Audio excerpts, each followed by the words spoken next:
The economic situation in Beijing and other major Chinese cities is a cause for serious concern. Streets and shopping centers are empty, and many businesses are closing. Even the famous China World Trade Center, once a symbol of the capital's prosperity, is now in decline.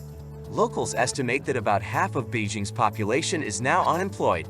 A wave of layoffs has hit almost every industry, leaving people desperate. Many cannot hold back tears, finding themselves suddenly without jobs and livelihoods. The situation in the banking sector is also alarming. In the last week, about 40 small and medium-sized rural banks have ceased to exist. Experts predict that the wave of bank failures will increase. The authorities are conducting massive tax audits, requiring businesses to pay off large amounts of debts. This leads to the closure of many companies that are unable to pay their debts. Entrepreneurs accuse the authorities of neglecting the interests of ordinary people. Floods in southern China have caused numerous casualties. Local residents accuse the authorities of opening reservoir locks at night without warning, causing the water to rise sharply. This leads to the destruction of homes and the deaths of people who did not have time to evacuate. Economist Li Hengqing warns that the situation in China resembles the run-up to the lemon moment, the 2008 financial crisis. More than 4,000 small and medium-sized banks could be at risk. Entrepreneurs complain that it is impossible to do business under such conditions. Many are forced to close their businesses or change their field of activity. There is an atmosphere of frustration and fear of the future. The authorities seem more concerned with maintaining stability than with actually solving the problems.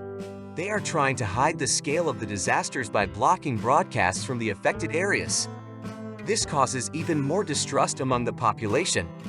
Experts note systemic problems in water management.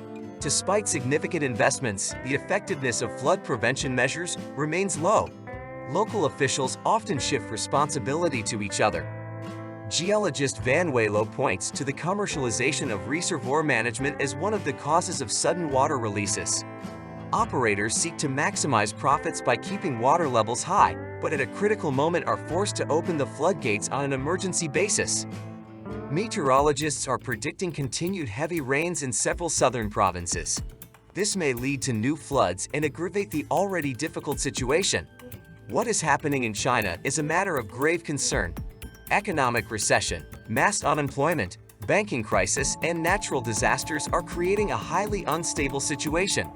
The authorities do not seem to have an effective plan to overcome these problems. The future of the world's second-largest economy looks uncertain. Much will depend on whether the authorities can find a balance between economic reforms and preserving social stability. For now, the situation continues to deteriorate, causing increasing concern both at home and abroad. Thank you for watching this video on the situation in China. If you enjoyed the content, please give us a like and subscribe to our channel. Your support helps us continue to create informative content. We wish you all the best and hope to see you again in future episodes.